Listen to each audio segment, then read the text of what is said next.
Lucas 11, do 1 ao 13. Assim diz a palavra do Senhor. De uma feita estava Jesus orando em certo lugar. Quando terminou, um dos seus discípulos lhe pediu: Senhor, ensina-nos a orar, como também João ensinou aos seus discípulos. Então ele os ensinou: quando orardes, dizei: Pai, santificado seja o teu nome, venha o teu reino. O pão nosso cotidiano dá-nos dia em dia, de dia em dia. Perdoa-nos os nossos pecados, pois também nós perdoamos a todo o que nos deve. E não nos deixes cair em tentação. Disse-lhes ainda Jesus: Qual dentre vós, tendo um amigo, e este for procurá-lo à meia-noite, ele disser: Amigo, empresta-me 3 pães. Pois um meu amigo, chegando de viagem, procurou-me, e eu nada tenho a lhe oferecer. E o outro lhe responda lá de dentro, dizendo: Não me importunes, a porta já está fechada, e os meus filhos comigo também já estão deitados, não posso levantar-me para tos dar. Digo-vos que, se não se levantar para dar-lhes, por ser seu amigo, todavia o fará por causa da importunação e lhe dará tudo o de que tiver necessidade. Versículo 9. Por isso vos digo: pedi e dar-se-vos-á, buscai e achareis, batei e abri-se-vos-á. Pois todo o que pede recebe, o que busca encontra, e a quem bate abri-se-lhe-á. Qual dentre vós é o pai que, se o filho lhe pedir pão, lhe dará uma pedra? Ou se pedir um peixe, lhe dará em lugar de peixe uma cobra? Ou se lhe pedir um ovo, lhe dará um escorpião? Ora, se vós que sois maus sabeis dar boas dádivas aos vossos filhos, quanto mais o Pai Celestial dará o Espírito Santo àqueles que lhe pedirem. Vamos orar? Pai querido, Pai amado, nós lemos a Tua Santa Palavra e nós te pedimos, ó Deus, nesse momento, tem misericórdia de nós, ó Deus, fala ao nosso coração, alimenta a nossa alma, nos instrui, ó Deus, e que a Tua Palavra também, Senhor, traga consolo, renovo, esperança, como também, Senhor, exortação para os nossos pecados, a fim de vivermos de acordo com a Tua santa vontade. Cativa a nossa mente em Tua Palavra. É o que nós pedimos, em nome de Jesus. Amém. Há uma frase do pastor Hernandes Dias Lopes que me chama muita atenção, tratando sobre a oração. Certa vez ele disse: a oração é o oxigênio da alma. A oração é o oxigênio da alma. Sem sombra de dúvida, pastor Hernandes, ele bebeu de uma fonte chamada William James, que trata sobre a oração, quando mesmo diz: a oração é o respirar da alma. O respirar da alma. Oxigênio da alma, o respirar da alma. Todos nós concordamos que a oração é fundamental para a vida de um cristão. A oração é um diálogo que nós temos com Deus. A oração é um diálogo que o cristão tem com o Senhor, tem com Cristo. É uma conversa, é um diálogo, é um relacionamento. Oração não é uma reza, não é repetições de palavras, como nos ensinou o Senhor Jesus Cristo em Mateus capítulo 6. Mas oração é de fato o abrir da nossa alma para falar com Deus, para falar com o Senhor. Inclusive, quando nós lemos esse relato da oração, um texto paralelo de Mateus, o evangelista Mateus, tratando também do mesmo assunto, no capítulo 6, ele afirma acerca da oração: e quando orardes, não sereis como os hipócritas, porque gostam de orar em pé nas sinagogas e nos cantos das praças para ser visto pelos homens. Em verdade vos digo que eles já receberam a recompensa. E no versículo 6 de Mateus 6, o texto diz: tu, porém, quando orares, entra em teu quarto, fecha a porta, orarás a teu pai que está em secreto, e teu pai que vem em secreto te recompensará. E orando, diz o texto, não useis de vãs repetições, como os gentios procuram, como os gentios procuram, porque presumem que pelo seu muito falar serão ouvidos. Então o Senhor está tratando sobre a oração no Mateus capítulo 6, e Lucas está registrando essa verdade acerca da oração aqui no capítulo 11. Inclusive, em Mateus capítulo 6, o Senhor ensina acerca da oração dominical, Pai Nosso que está no céu. Em Lucas capítulo 11, Lucas registrando também o mesmo momento, onde Jesus ensina a oração dominical. E nas palavras de Lucas, no registro de Lucas, é uma oração aqui mais sintetizada, mais objetiva, diferentemente de Mateus. O ponto é, meus irmãos, que o texto de Lucas capítulo 11, a partir do versículo 1 ao 13, está tratando acerca da oração. Jesus está falando sobre oração.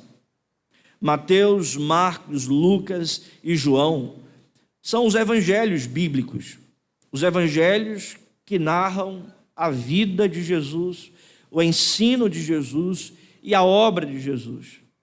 Mateus, Marcos e Lucas são chamados de evangelhos sinóticos, porque eles são mais semelhantes. João, ele é mais, digamos assim, poético. Mas Mateus, Marcos e Lucas são evangelhos mais narrativos e são semelhantes. Tanto é que, se você perceber, você vai ver em algumas perícopes, ou partes ou passagens do evangelho de Lucas, referências a Mateus, a Lucas, algumas a João, mas principalmente a Mateus, Lucas e também Marcos, porque esses três evangelhos, Mateus, Marcos e Lucas, eles são bem semelhantes. Há, portanto, aqui um paralelo muito grande, Lucas 11 e Mateus 6.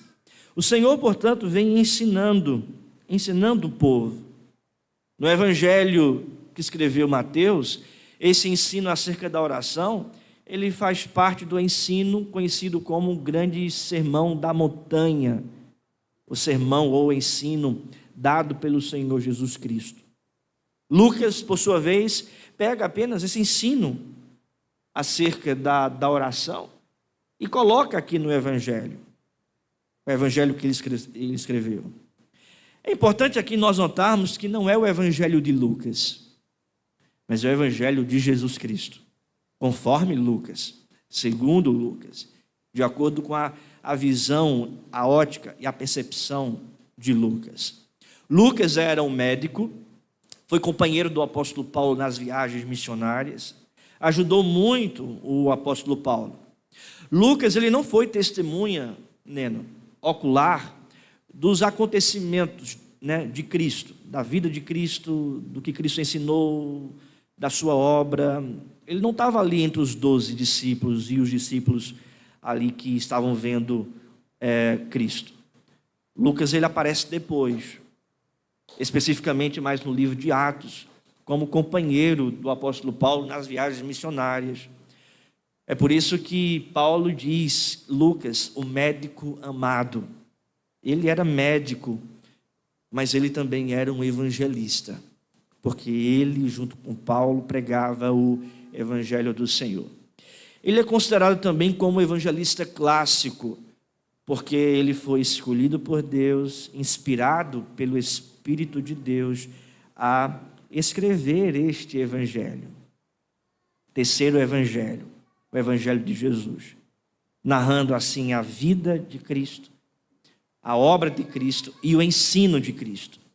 Especificamente aqui no texto que lemos, irmãos, Lucas está registrando o ensino de Cristo acerca da oração. E esse ensino não é simplório, mas é um ensino profundo. Um ensino que mexe também com o nosso coração, com a nossa alma, a vivermos uma vida de oração. É sobre isso, portanto, que eu gostaria, meus irmãos, de tratar nessa noite. A profundidade da oração. Em primeiro lugar, nós percebemos aqui no texto o Senhor Jesus tratando acerca do modelo da oração. E você pode então acompanhar aí no versículo 1. De uma feita estava Jesus orando em certo lugar, quando terminou, um dos seus discípulos lhe pediu: Senhor, ensina-nos a orar como também João ensinou seus discípulos. Há, portanto, aqui um interesse, um anseio e uma pergunta dos discípulos para com Jesus: ensina-nos a orar. Versículo 2: Então ele os ensinou: quando orardes, dizei. E ele então vai apresentar um modelo da oração, que é a primeira verdade desse sermão, o modelo da oração apresentada por Jesus. E então Jesus ensina: vocês devem falar o seguinte: Pai, santificado seja o teu nome, venha o teu reino, o pão nosso cotidiano, dá-nos dia de dia em dia, perdoa-nos os nossos pecados, pois também temos nós perdoados a todos os que nos devem, e não nos deixes cair em tentação. Veja, há aqui um modelo de oração apresentado por Jesus Cristo. Quando a gente olha o relato em Mateus capítulo 6 acerca da oração, o evangelista Mateus, no evangelho que escreveu, ele é mais exaustivo, ele coloca mais detalhes acerca dessa oração dominical. Quando a gente olha agora aqui para o registro de Lucas, você percebe Lucas sendo mais objetivo. Não há contradição, não há aqui um paradoxo ou uma contradição, mas há aqui uma ênfase, e a ênfase de Lucas é nesse modelo. Isso nos mostra também que nós não precisamos sacralizar, porque senão estaríamos cometendo o erro daquilo que nos ensinou Jesus, que nós não podemos usar de vãs repetições, como pensam os gentios, que no muito falar serão ouvidos. E aí você percebe as palavras de Mateus, por um lado, acerca da oração dominical, e você percebe, por outro lado, Lucas utilizando outras palavras e sendo mais objetivo. Portanto, não é cada letra em si, nós não devemos sacralizar, ou sacramentar cada palavra em si, mas o princípio é apresentado aqui, é o modelo que deve servir para as nossas orações. O objetivo, portanto, dos evangelhos, apresentando a oração dominical, a oração do Pai Nosso, esse modelo de oração apresentado por Jesus, é nos ensinar a verdade de que não é por causa da repetição das palavras, porque cada modelo apresentado é um só, mas com palavras diferentes, nos ensinando assim que o que vale é o princípio desse modelo apresentado por Jesus, que deve nortear a nossa vida de oração. E como então é apresentado esse modelo? Veja, ele chama Pai. Pai. Em Mateus capítulo 6, Mateus registra que Jesus falou: Pai nosso que estás nos céus. Deus, ele é soberano, Deus, ele é Senhor, Deus, ele é criador de todas as coisas, Deus, ele governa todas as coisas, Deus, ele é sustentador da criação, ele é Rei dos reis, Senhor dos senhores, está sentado em um alto e sublime trono, como disse o profeta Isaías. Ele é santo, santo, santo, incomparável, eterno, princípio e fim, alfa e ômega, é de eternidade a eternidade, mas é chamado de Pai. Ele é nosso Pai. As palavras de Mateus, ele é o Pai nosso que está no céu. Nós devemos, portanto, nos aproximar de Deus, sim, honrando o seu senhorio, mas não nos esquecendo que Ele também é o nosso Pai, que tem cuidado de nós.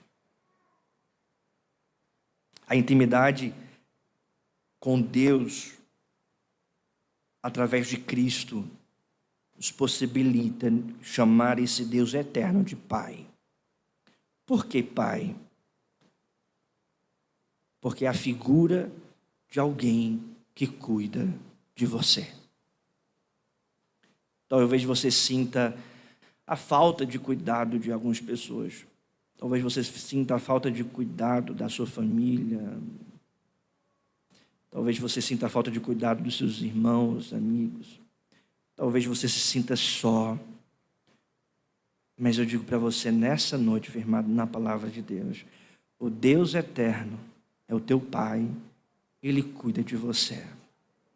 Ele cuida de você. Se você está em Cristo Jesus, Ele cuida de você. Santificado seja o teu nome, não no sentido que a gente santifica o nome de Deus, ou temos poder para santificá-lo, mas no sentido aqui de honrá-lo. A palavra santificado significa separado. Em outras palavras, ele é separado da criação. Ele não se compara, ele é incomparável. Traduzindo para nós, na linguagem popular, incomparável é o teu nome, santo é o teu nome, separado de tudo, de todos é o teu nome. Tu és inigualável, tu és incomparável, tu és totalmente santo, separado de tudo, porque tu és o Criador de todas as coisas.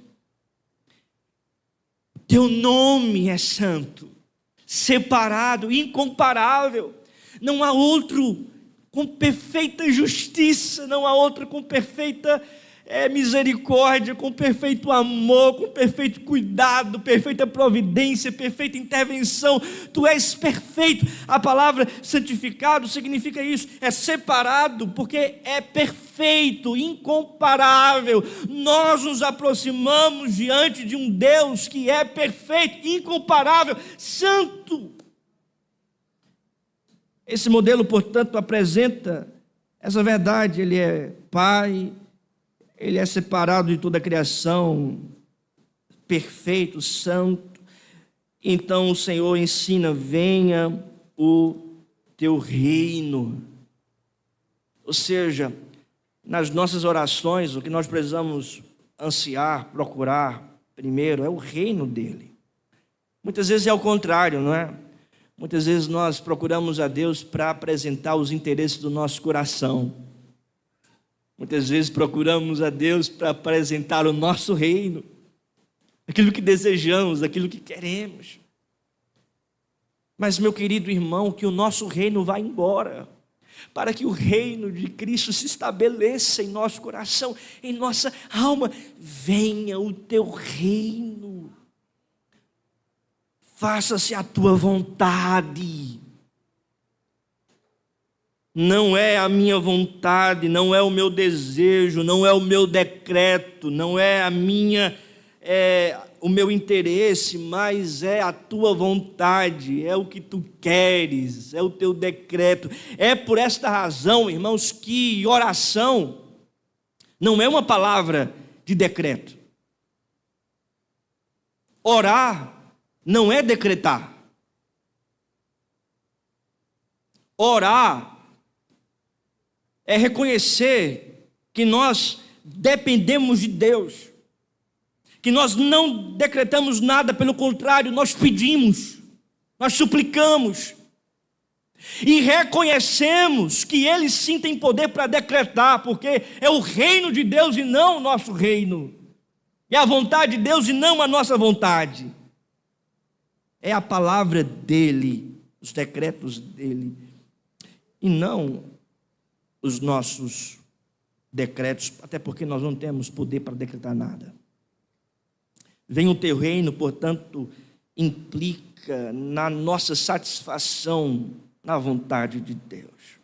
Quando nós oramos, nós precisamos entender que oramos para entender a vontade do reino de Deus, entender a vontade dele, entender o que ele quer de nós. Não projetar sobre ele o nosso desejo, aquilo que queremos, como se fôssemos crianças mimadas, infantilizadas. Pelo contrário, reconhecendo a sua grandeza. Claro, podemos sim dizer para Deus: Deus, eu estou passando por isso, eu desejo isso, sabe, o desejo do meu coração, mas Senhor, venha o teu reino, faça-se a tua vontade, que seja o melhor para mim, porque eu confio no teu cuidado.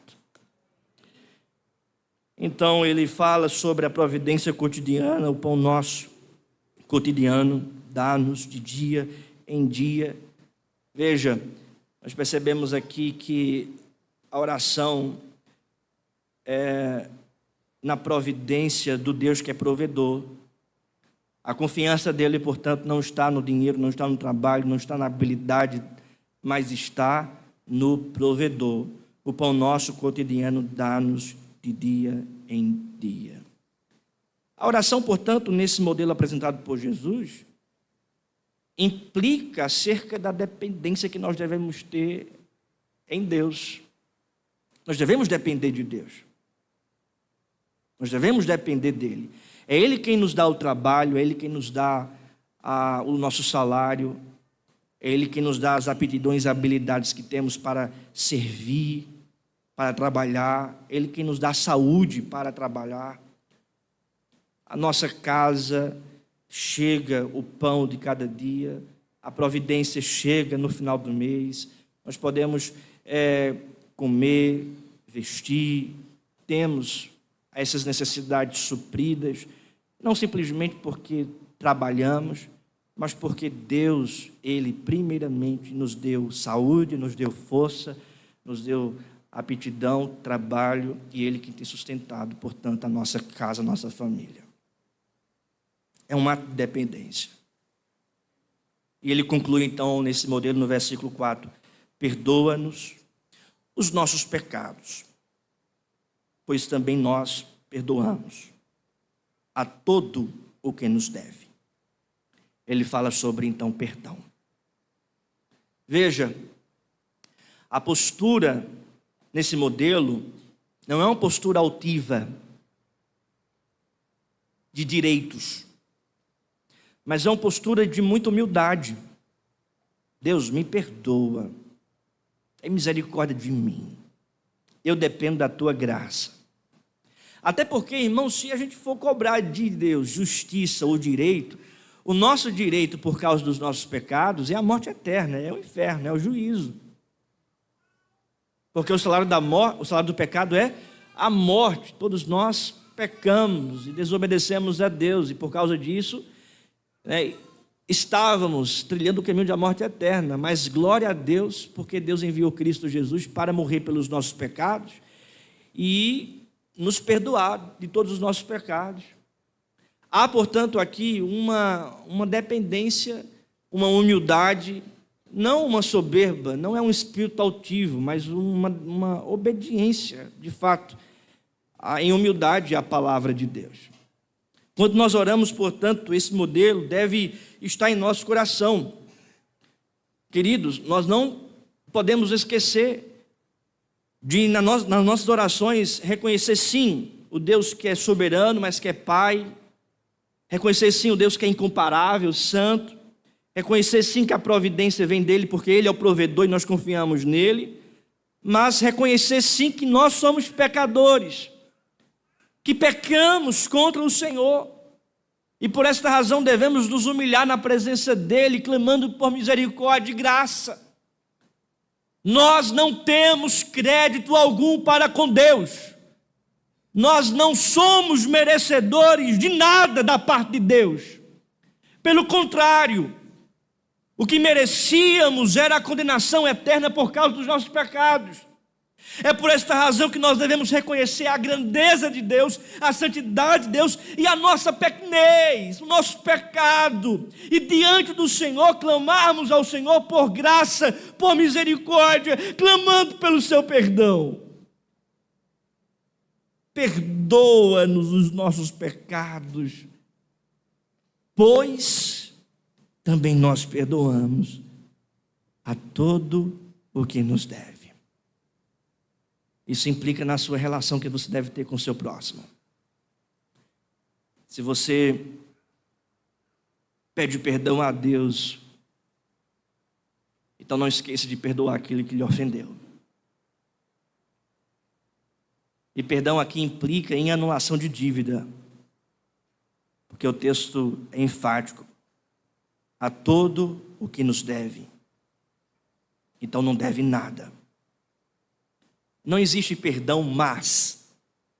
Já viu isso? Eu perdoo, mas. Isso vai acontecer, porém. Tem que fazer isso, mas, porém, querido. Se Deus agisse com essas palavras conosco, eu digo para você, não ia ficar um. Claro, Deus nos orienta em sua palavra, temos uma vida santa, uma vida reta, uma vida digna do Evangelho de Cristo Jesus que Ele nos chamou. No entanto, o perdão de pecados que Cristo oferece a cada um de nós, não está o perdão condicionado à nossa conduta. Porque se assim fosse, seria um perdão condicional, seria uma graça condicionada. E nós sabemos, irmãos, que a graça apresentada por Cristo é uma graça incondicional, é um perdão incondicional, baseado unicamente nos méritos de Cristo. Cristo obedeceu por nós, Cristo morreu pelos nossos pecados. É por isso que aquele que se arrepende dos pecados e crê em Jesus Cristo e clama por graça e misericórdia é perdoado graciosamente por Deus por causa dos méritos de Cristo Jesus. Assim também nós devemos agir com graça com o nosso próximo. Às vezes a gente é tão cheio de direitos, né?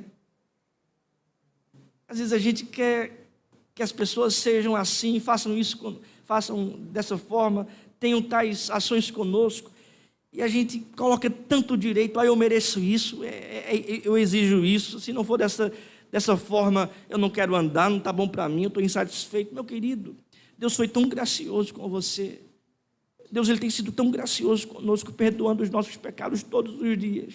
Seja também gracioso com o seu próximo, seja também gracioso com aquele que talvez você se sinta ofendido, e muitas vezes por uma coisa que não é nem tão grande assim, umas vezes que a pessoa nem percebeu, e você pode conversar com essa pessoa, você pode abrir o seu coração, mas também expressar o perdão, expressar a sua comunhão, expressar a graça, expressar a misericórdia, porque foi isso que Deus fez conosco. Ou será que nós somos melhores que Deus? Deus pode perdoar, mas a gente não. E talvez essa postura seja uma postura mostrando talvez um tipo de limitação, mas é o contrário.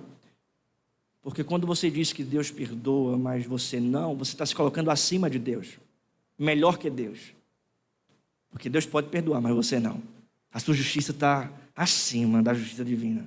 O seu padrão está acima do padrão divino. Nós não podemos agir dessa forma. Nós precisamos perdoar, e isso está aqui, irmãos, como modelo da oração. Cultuar a Deus com indiferenças contra as pessoas, nós não podemos fazer isso. Nós precisamos tratar com as pessoas, deixar a nossa vida certinha, para cultuar o Senhor. Porque como é que nós podemos pedir a Deus perdão e louvar o seu nome estando de mal com o próximo? Isso não pode acontecer.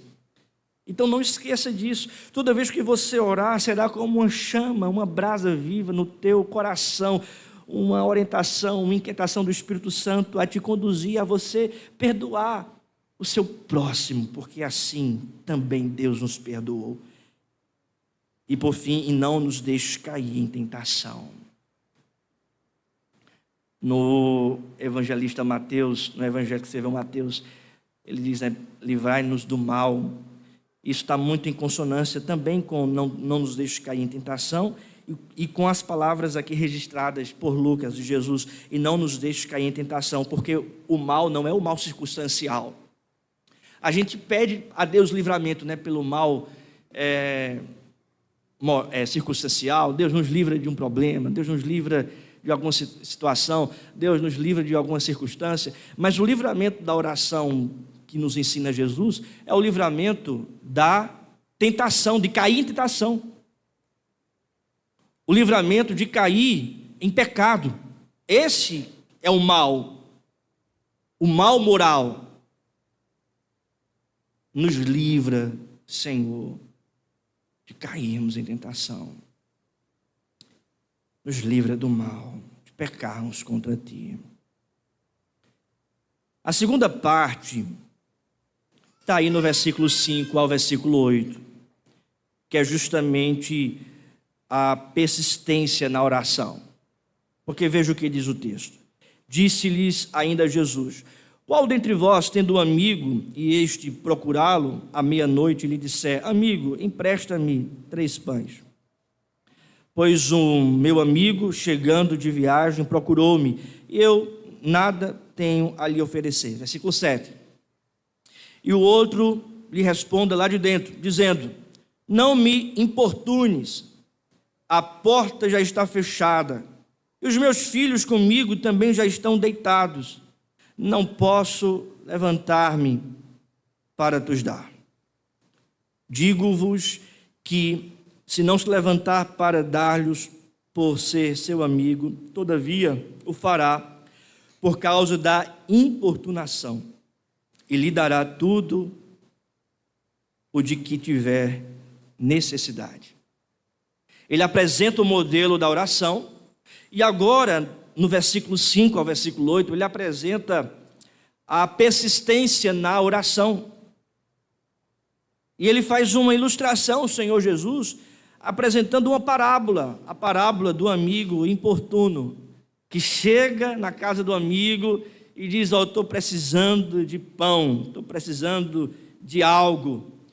E aí, olha, eu não posso dar, está todo mundo já deitado, não posso fazer.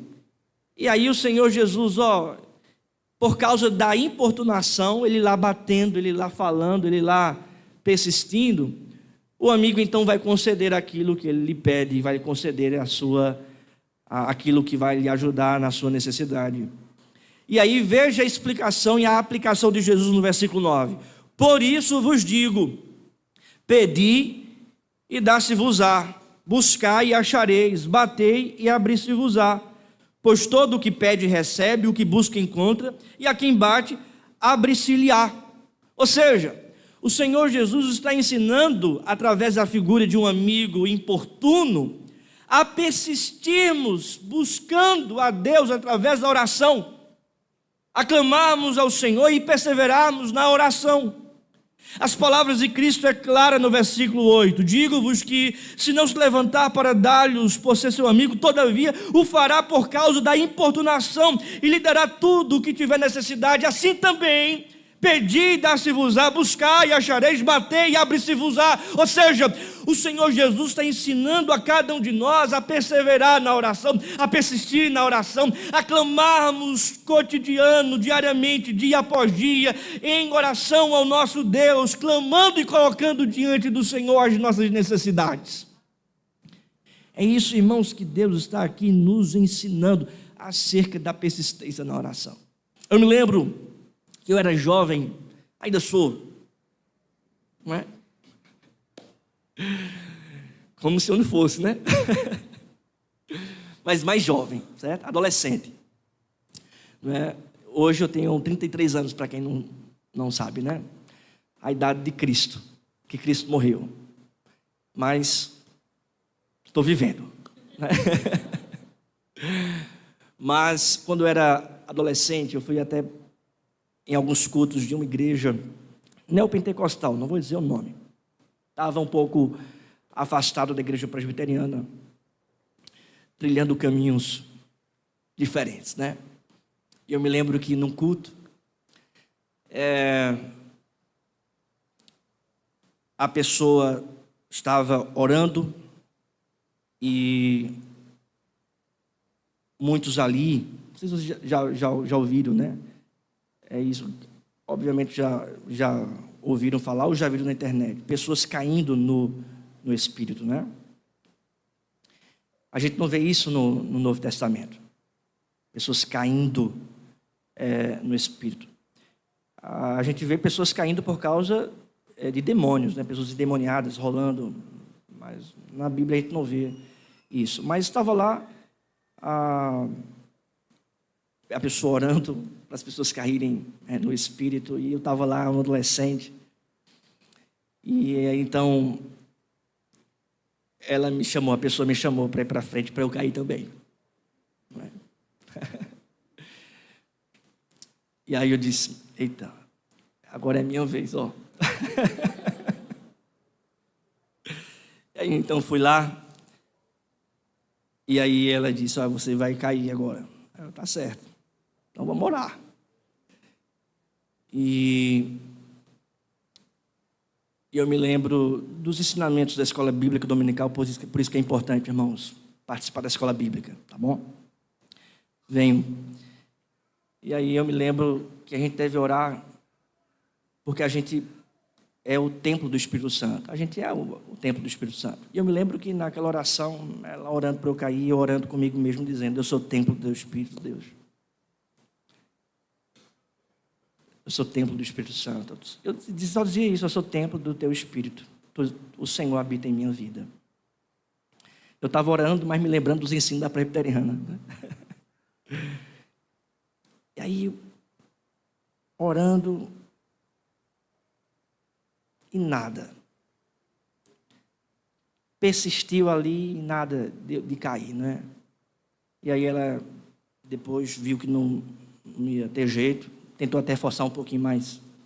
Vocês entendem, né? Ainda bem que não tinha nenhum calço atrás. Mas não teve jeito, eu não caí, e aí a pessoa disse para mim, olha, você não caiu é porque você está ainda preso à sua antiga doutrina.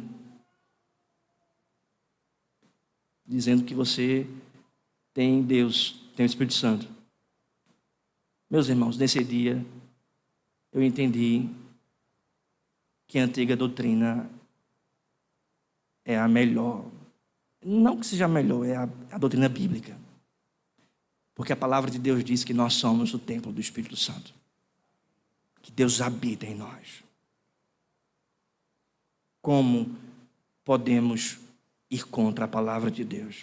Eu pensei. Então eu voltei para a presbiteriana, porque nós somos templo do Espírito Santo. E ela disse naquele momento, não ore muitas vezes, ore somente uma vez. Porque se você orar muitas vezes é falta de fé. Ore somente uma vez, porque se orar várias vezes é falta de fé. Então ore somente uma.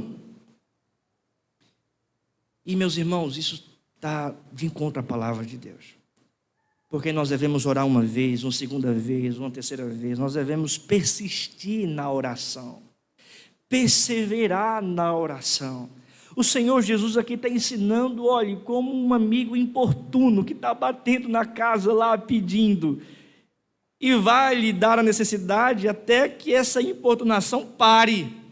Assim também diz o texto, pedi e dá-se-vos-á, buscai e achareis, batei e abre-se-vos-á, pois todo o que recebe, o que pede recebe, o que busca encontra, e o que bate, abre-se-lhe-á. Ou seja, aquele que persevera na oração, a promessa é, Deus vai se inclinar para ouvir. Nós devemos perseverar.